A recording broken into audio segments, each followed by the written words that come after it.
नमस्कार, मैं अमित द्विवेदी आप सभी का स्वागत करता हूं अपने इस चैनल पावर ऑन व्हील पर। और आप देख रहे हैं थार रॉक्स जो कि रॉक कर रही है। और अब हम क्या कर रहे हैं, कोची से लेकर निकले हैं इसे दिल्ली की तरफ और पहला माइलेज टेस्ट आने जा रहा है हमारे इस चैनल पर।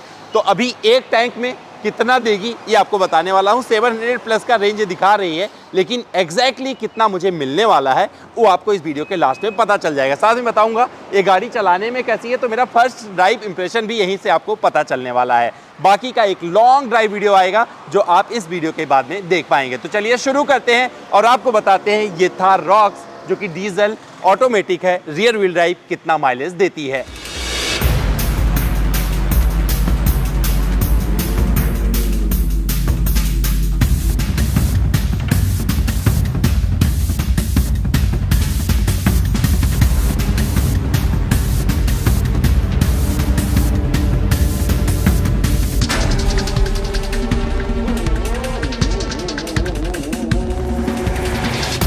महिंद्रा थार रॉक्स पेट्रोल में भी मिलती है, डीजल में भी आती है। और ये डीजल में ही अब सिर्फ 4x4 का ऑप्शन मिलेगा और वहां पर आपको जो पावर आउटपुट है वो भी डिफरेंट मिलने वाला है। यानी कि वहां पर आपको 175 PS के आसपास का पावर आउटपुट देगी और 370 Nm का टॉर्क इसके ऑटोमेटिक डीजल से निकलने वाला है। लेकिन जो गाड़ी मैं चला रहा हूँ ये रियर व्हील ड्राइव थार है। इसके ऑटोमेटिक और मैनुअल ट्रांसमिशन का एक ही पावर आउटपुट है, वो है 152 PS और जो टॉर्क है वो है 330 Nm। तो ये तो वो नंबर रहे जिस पर मैं बहुत सारी बातें भी आगे चल के करने वाला हूँ। अब जिसका जिक्र शुरू करेंगे, सबसे पहले बताता हूँ कि ये हमारा एक डिटेल्ड माइलेज टेस्ट होने वाला है। एक टैंक में कितने किलोमीटर चल सकती है इसका सॉलिड जवाब दूंगा। और ध्यान रखें उन लोग जो मेरे वीडियो देख रहे हैं, जिन्होंने कोची से बेंगलोर किया होगा ना, तो ज़्यादा अच्छे से समझ पाएंगे कि मैंने इस माइलेज टेस्ट में क्या किया होगा, मेरे रास्ते कैसे थे और मुझे कितना माइलेज मिलना चाहिए था। उनको एक आइडिया आ जाएगा। अगर जो यहाँ के सड़कों से वाकिफ़ है तो यहाँ पर मिक्स ट्रैफिक मिलता है, मैंने किसी भी बड़े ट्रैफिक का सामना नहीं किया है। और जो रोड मिलते हैं वो काफ़ी हद तक स्टेट हाईवे जो कर्नाटका के जो गूगल मैप दिखाता है उस पर आप चलते जाएंगे, खूबसूरती से लवारेच वादियाँ आपका स्वागत करेंगी और आप भगाते हुए गाड़ी निकलते रहेंगे। थोड़ा सा पहाड़ी रास्ता आता है, मतलब मान के चलिए 15-17 किलोमीटर के आसपास का, और वहाँ पर इसके गाड़ी का परफॉर्मेंस जी सकते हैं। तो ये सारे सिचुएशन बने हैं मेरे रास्ते में। कोची से जब शुरू किया था तो अर्ली मॉर्निंग शुरू किया था, तो वहाँ पर मुझे कोई ट्रैफिक वगैरह नहीं मिला है। रेड लाइट पे बहुत कम रुके, कुछ ट्रक वगैरह का ट्रैफिक मिला था जिसको मैंने पार किया। ऊबड़ खाबड़ रास्ते काफ़ी सारे मिले, उसमें से मैं निकला हूँ। और अगर स्पीड की बात करेंगे तो जो अभी तक स्पीड मैंने फॉलो की है, क्योंकि अब तक जो मैं गाड़ी चला चुका हूँ 303 किलोमीटर की और रेंज दिखा रही है, और जो अब तक गाड़ी चलाई है वो है 466 किलोमीटर। यानी कि 466 किलोमीटर ये अभी चल चुकी है। इतनी दूरी मैंने गाड़ी चला के फिर मैंने सोचा चलो आपसे बात कर लिया जाए। इसके बाद में और चलाएंगे, अभी गाड़ी को चलाएंगे लगभग 750 किलोमीटर, जितने में चलेगी, जितने इस फ्यूल में जाएगी उतना चलाया जाएगा। इसके हिसाब से तो मान के चलिए 750 पार है। अब 750 पार है नहीं है ये बाद में आपको बताएंगे, लेकिन फिलहाल उन चीज़ों का जिक्र करते हैं जो मैंने अभी तक एक्सपीरियंस किया है। माइलेज जो मुझे यहाँ पर दिखा रहा है 12.6 किलोमीटर प्रति लीटर का ये माइलेज दिखा रहा है। मुझे लगता है कि जो माइलेज आ रहा है बहुत परफेक्ट है। 100 की लिमिट मैंने फॉलो की है जो रोड की लिमिट होती है। कुछ स्थान पे मैंने क्रूज कंट्रोल का भी प्रयोग किया है, लेकिन बहुत सारी चीज़ें अभी और आनी बाकी हैं, क्योंकि आप एक और माइलेज टेस्ट इसका देख पाएंगे जो कि होगा पूरे 2700-2800 किलोमीटर, मान के चलिए 3000 किलोमीटर का। आपको एक और माइलेज टेस्ट दूंगा, ये आपको बाद में देखने को मिलेगा मेरे लॉन्ग ड्राइव वीडियो में, जहाँ पर मैं अपने सारे एक्सपीरियंस जो इस गाड़ी के साथ किए हैं वो सब बताने वाला हूँ। तो अर्ली मॉर्निंग शुरू किया था 5 बजे, वहाँ से जब निकले तो इसका टैंक हमने पूरा कंप्लीट एकदम ब्रिम तक फुल करवा लिया था। और 1300-1400 रुपये का डीजल आया था। कोची में क्या लीटर होगा कमेंट करके आप बताइए। अगर आप कोची के साइड से हैं तो बताइएगा कितने रुपए। मैंने ध्यान नहीं दिया वहाँ पे, मैं डलवाया और आगे निकल गया ज़ीरो रीसेट करके, क्योंकि मुझे देखना था कितना माइलेज दे सकती है। आपको बता दूँ ये गाड़ी जिसके लिए बनाई गई है वहाँ पर माइलेज तो मैटर करेगा, क्योंकि यहाँ पर कोई भी गाड़ी आएगी माइलेज 100% मैटर करता है। और एक ऐसे सेगमेंट को टारगेट किया है जहाँ पर बहुत कुछ चेंज हो जाएगा महिंद्रा के लिए। बहुत सारे लोग स्कॉर्पियो एन से इस पर शिफ्ट हो जाएंगे, आपको बताता चल रहा हूँ, ये श्योर है। बहुत सारे जो थार के लवर है ना, वो अपनी गाड़ी से अपग्रेड करके थार रॉक्स पे आ जाएंगे।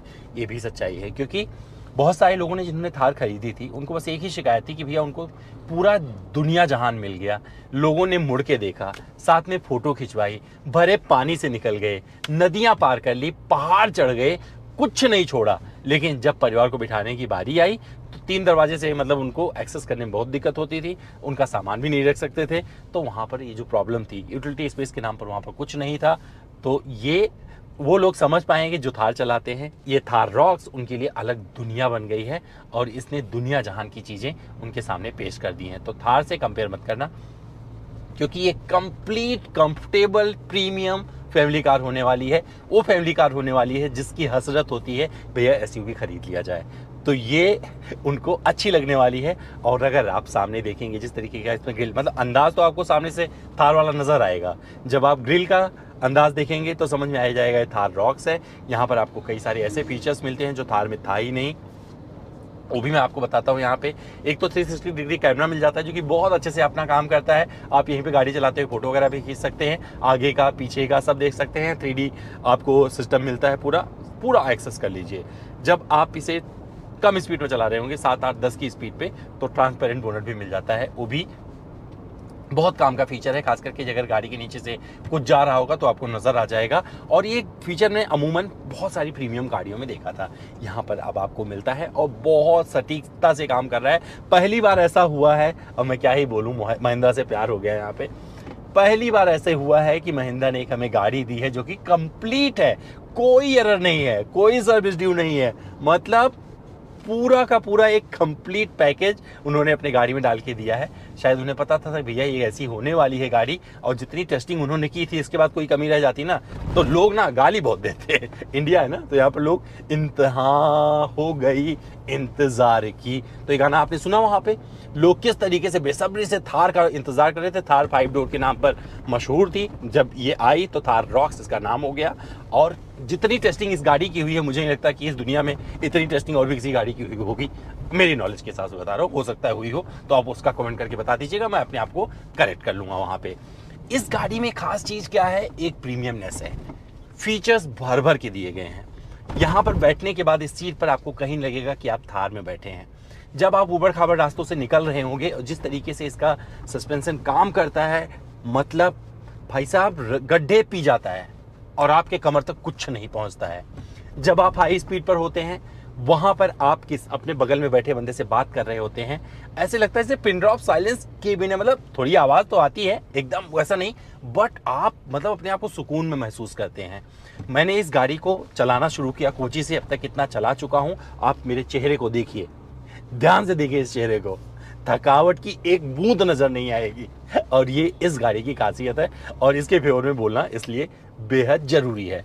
मैं कई जगहों से ऐसे निकला जहां पर लोगों ने इसे मुड़कर देखा, लोग खड़े हुए आके इस्तकबाल किया इसका गाड़ी का, पूछा, 4 सवाल किए, और जिस तरीके का मुझे अटेंशन मिल रहा है रोड पे ना, मुझे लग रहा है कि मैंने सही डिसीजन लिया है। जो क्योंकि भैया अगर देखेंगे 2700 किलोमीटर अगर कोई ड्राइव करने जा रहा है, क्योंकि मेरे पास टाइम भी कम है, मुझे जाना है और भी जगहों पर, और वहाँ मैंने कहा नहीं भैया गाड़ी लेके जाऊँगा, दिन रात चलाऊँगा, दिल्ली पहुँचूँगा, लेकिन मैं ये टेस्ट ज़रूर करूँगा जहाँ पर लोगों को बता सकूँ कि ये थार रॉक्स कितनी रॉक कर पाएगी इंडियन मार्केट में। और ये जवाब देने के लिए मेहनत तो ज़रूरी है, और जब रात की नींदें जाती हैं और हम थोड़ी मेहनत करते हैं तो हम अपनी जनता के दिल से कनेक्ट हो पाते हैं। अगर आपको मेरी बात अच्छी लगी होगी ना, तभी कमेंट करिएगा, क्योंकि मैं चाहता हूँ एक अप्रिशिएशन मिले। अगर मैं वीडियोज़ में कुछ गलती करता हूँ उसे भी इंप्रूव करूँ, फीडबैक भी देते रहिएगा और बताते भी रहिएगा कि जो मैं बता रहा हूँ क्या सही है या गलत आपके हिसाब से। जो थार चलाते हैं, थार डीजल, वो लोग जरा बताएं उनको माइलेज अब तक कितना मिला है, क्योंकि इस वीडियो के लास्ट में जो आपको माइलेज दिखेगा ना, वो आपके बहुत सारे परसेप्शन बदल भी सकता है, क्योंकि यहाँ पर बहुत सारी चीज़ें अलग हैं। अब मैं शुरू करता हूँ फ्रंट से। तो यहाँ पर रात में मैंने चलाया, जो हेडलैम्प का थ्रो है बहुत ही यूनिक है, बहुत अच्छे से, क्योंकि प्रोजेक्टर एलईडी हेडलैम्प जो ये मिलता है ये बहुत अच्छे से अपना काम करता है। तो आगे आपकी दुनिया रोशन रहती है, कुछ भी मिस नहीं होता और आप नज़रों में रहते हैं। और अच्छा सा हाई बीम भी मिल जाता है, जब आप इसे करते हैं, डिपर देते हैं, तो बहुत अच्छे से चमक मिलती है और लोगों को आपकी उपस्थिति का अंदाज़ा करा देती है, आभास करा देती है। तो छोटी छोटी चीज़ें ये आप कनेक्ट हो पाएंगे। जब आप सिटी में से गुजर रहे होंगे तो वहाँ पर आपको पता नहीं चलेगा कि आप एक बड़ी गाड़ी चला रहे हैं। इसका जो टर्निंग रेडियस है बहुत लाजवाब है। और यहाँ पर एक छोटा सा मेरा एक्सपीरियंस और सुनिए, इसको मैंने अलग से रिकॉर्ड किया है आपके लिए। जब मैं पहाड़ पर एंटर हुआ वहाँ पर रिकॉर्ड किया है। महिंद्रा थार रॉक्स पहाड़ी रास्तों पर, अगर इसके ड्राइव की चर्चा नहीं की तो ये वीडियो अधूरा रह जाएगा। और जिन पहाड़ों से हम गुजर रहे हैं बेसिकली बेंगलोर से कुछ दूर पहले हमें पहाड़ मिले हैं और बहुत ही अलग लेवल का एक्सपीरियंस है यहाँ पर। और जब आप कहीं पर एंटर हो रहे होते हैं, जैसे आप पहाड़ी रास्ते पर होते हैं, चढ़ाई के साथ में कॉर्नरिंग होती है, जैसे कि मैं आज चढ़ रहा हूँ, देखिए मतलब बिना अपने एक किच्ची मतलब इधर उधर नहीं होती लाइन से और ये गाड़ी चढ़ जाती है। आप समझ सकते हैं कि इसके डीजल इंजन का ये पावर और इसको जिस तरीके से बनाया गया है, जिस तरीके का टर्निंग रेडियस दिया गया है, भाई साहब मैं बता रहा हूँ कि आपको किसी भी और एसयूवी में, आगे इस सेगमेंट पे कोई और ऐसी एसयूवी है भी नहीं, अगर हो भी तो मुझे नहीं लगता कि इसका सामना कर पाए, क्योंकि जितनी भी गाड़ियां मैंने चलाई है पहाड़ी रास्तों पर, खास करके एसयूवी की बात की जाए तो उसमें भयंकर बॉडी रोल होता है, लेकिन इसके बॉडी रोल को कैसे मैनेज किया है, बेलू को किस तरीके से, भैया वो फिजिक्स की क्लास ले रहे थे जॉन अब्राहम की, और जो चीज़ें बता रहे थे ना वो सब कुछ यहाँ पर आपको अनवरत नजर आने वाली है। और इसे ड्राइव कर रहा हूँ, ड्राइव नहीं कर रहा हूँ, मैं इन पहाड़ों को जी रहा हूँ। और जितने भाई साहब एक कॉर्नर आ रहे हैं ना, जिस तरीके से मैं यहाँ पर एग्जिट हो रहा हूँ, और यहाँ से देखिए यहाँ पर एंट्री और एग्जिट, फास्ट कॉर्नरिंग बोलते हैं इसे, करना नेक्स्ट लेवल है। और ये बहुत ज़्यादा कॉन्फिडेंस दे रहा है कि मैं इससे बहुत कुछ कर जाऊँ। शायद यही वजह है कि मैं 2600 किलोमीटर की ड्राइव करके दिल्ली जा रहा हूँ और अभी भी डिस्टेंस बचा हुआ 2293 किलोमीटर, और मैं इससे एक मूवमेंट को, एक कॉर्नर को जी रहा हूँ। सच में ग्रेट महिंद्रा, ग्रेट। तो मेरा ये पहाड़ी वाला एक्सपीरियंस आपको कैसा लगा जरा कमेंट करिएगा, क्योंकि वहाँ पर चढ़ते हुए मन किया कि भैया कुछ आपको बताया जाए।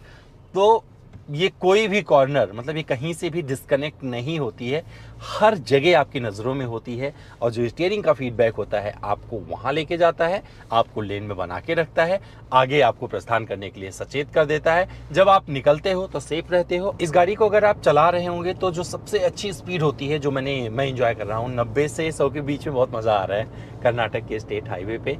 और जब अभी, क्योंकि मुझे पता है कि थोड़ी देर बाद मैं और हाईवे एक्सप्रेस वे पे पहुंच पाऊंगा, जहां पर मैं अमूमन बहुत सारी गाड़ियां चला चुका हूं, तो उसका जिक्र मेरे जो संपूर्ण वीडियो में आएगा, लॉन्ग ड्राइव वाला एक्सपीरियंस होगा उसमें करेंगे। लेकिन अभी तक जो मुझे इस दौरान 600-700 किलोमीटर के ड्राइविंग में पता चल रहा है, उसके लिहाज से बता दूँ कि 80 से 100 के बीच में बने रहिएगा, मतलब वेल इंसुलेटेड केबिन आपका स्वागत करती रहेगी। और यहीं पर जब आप सिंगल रोड पर चल रहे, क्योंकि सिंगल रोड, बहुत सारे सिंगल रोड पर मैंने गाड़ी को चलाया है, जितना हाईवे पे चलाया 4 लेन उससे कहीं ज़्यादा मैंने चलाया है इसे सिंगल रोड पर। अगर मैं बोलूँ कि 400 किलोमीटर से ज़्यादा मैंने सिंगल हाईवे पे चलाया है तो ये गलत नहीं है। और फिर वही बात आ जाएगी, अगर आप इधर से हैं, कोची बेंगलोर करते हैं गूगल मैप वाला, तो आपको पता चल जाएगा कि कैसा रास्ता है, मैंने कौन सा रास्ता चूज किया होगा। तो भैया जब आप सिंगल रास्ते पर होते हैं तो वहाँ पर गाड़ी में ओवरटेकिंग कॉन्फिडेंस होना बहुत ज़रूरी है, क्योंकि आपको फटाक से ओवरटेक करके अपनी लेन में आना होता है, और वहाँ पर इस गाड़ी का कोई जवाब नहीं है। और ये बहुत ही मज़ेदार लगने वाली है आपको। और जिस तरीके से इसकी शिफ्टिंग वगैरह है, मुझे तो मतलब इससे कोई डाउट नहीं है। मुझे लगता है कि अच्छी इंजीनियरिंग और एक अच्छे मतलब बोलते हैं कि सिस्टम का जो पूरा कॉम्बिनेशन यहाँ पर मिला है आपको इस गाड़ी में मिलता है, तो परफॉर्मेंस वाइज ये कहीं से आपको डिसअपॉइंट नहीं करने वाली है। लेकिन इस परफॉर्मेंस पे कितना माइलेज आएगा, क्योंकि माइलेज मैटर करता है परफॉर्मेंस के साथ में। बोलते हैं ना, एक यहाँ के लोगों को सब कुछ चाहिए होता है, परफॉर्मेंस भी चाहिए, माइलेज भी चाहिए, फीचर भी चाहिए। तो फीचर्स की तरफ अब बढ़ते हैं, और यहाँ पर फीचर्स जो और आपको अच्छे लगना, सबसे पहले कंफर्ट की बात करें। रियर सीट पर अगर हम द्विवेदी बैठते हैं, जिस साइड पर मैं चला रहा हूँ, तो अपने वॉक अराउंड में भी जिक्र किया था कि वो सीट मेरे लिए उतनी कंफर्टेबल नहीं है, बट किसी की अगर हाइट 5'6", 5'7", 5'8" भी है तो बैठ सकता है आराम से। तो 2 लोग पीछे आराम से बैठ सकते हैं। हालांकि सपाट फ्लोर मिलता है तो तीसरा आदमी भी अपने आप को एडजस्ट कर लेगा। एसी वेंट वगैरह दिए गए हैं, तो कूलिंग की कहीं भी पूरे गाड़ी में कोई दिक्कत नहीं आने वाली है। इस गाड़ी में एक बड़ा बूट स्पेस भी मिल जाता है, जिसमें 4 लोगों का सामान आप भर लीजिएगा। 600 से ज़्यादा लीटर का आपको वहाँ पर सुविधा मिल जाएगी। अगर ऊपर तक भरेंगे तो भर सकते हैं सामान इतना सारा। और मुझे लगता है वीकेंड वगैरह पे अगर जाते हैं आप अपनी छोटी फैमिली के साथ में, तो कोई दिक्कत नहीं आने वाली है।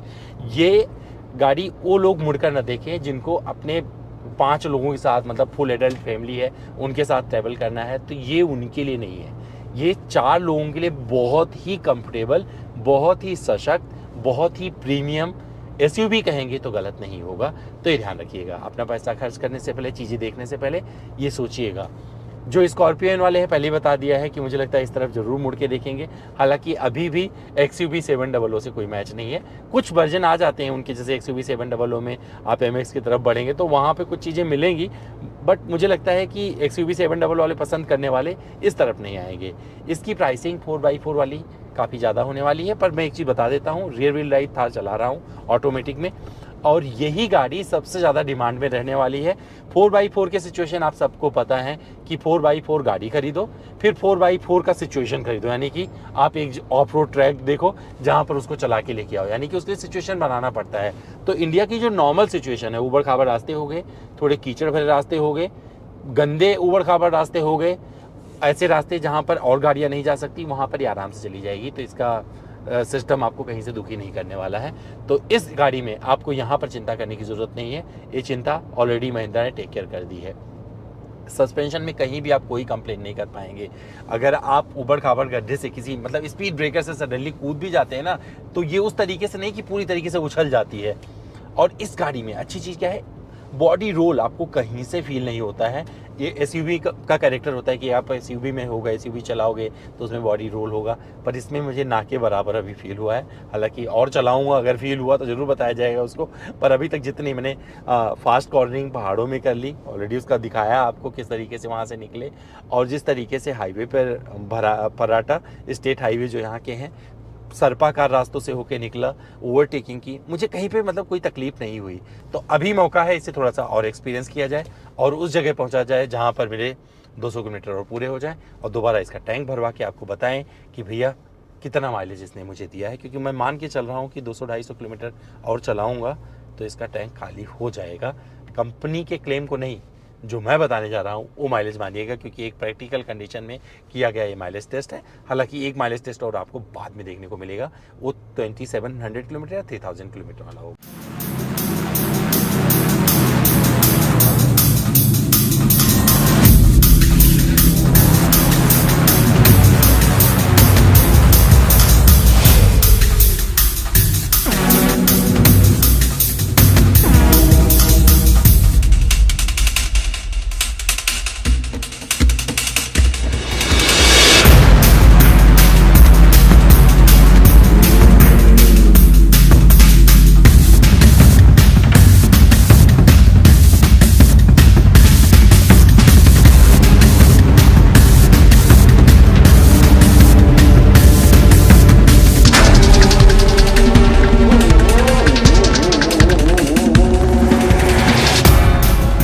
मुझे पता है कि आप सब ये जानने को उत्सुक हैं कि इस थार रॉक्स ने मुझे कितना माइलेज दिया है।